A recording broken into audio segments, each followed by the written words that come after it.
I don't like long or complex viewDidLoad methods. The viewDidLoad method of a view controller should be short and easy to understand. The tip I am about to share with you helps declutter the viewDidLoad method of the view controllers in your project. Developers tend to configure the outlets of a view controller in the viewDidLoad method.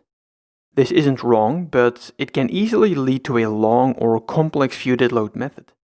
A few years ago, I picked up a tip that leverages property observers to declutter the viewDidLoad method. It has another important benefit I explain in a moment. Take a look at the following code snippet.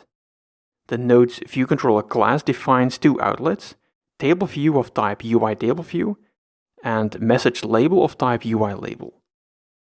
The table view and the label are configured in the viewDidLoad method of the node's viewController. We have several options to optimize the implementation of the node's viewController class. We could configure the outlets in the storyboard or zip file. While that is an option, I avoid that as much as possible. Configuring user interface elements in code makes it easier to understand how the user interface is set up and configured. It also adds flexibility. Updating a user interface element is as simple as updating its configuration in the viewController. Another option is to create a helper method in which the user interface elements are configured. By invoking the helper method in viewDidLoad, we keep the implementation of viewDidLoad short and readable. The option I have been using for several years is even better and far more elegant. We define a didSet property observer for each outlet and use the didSet property observer to configure the user interface element. Take a look at the updated implementation. Because we move the configuration of each outlet to its didSet property observer, we can remove the viewDidLoad method.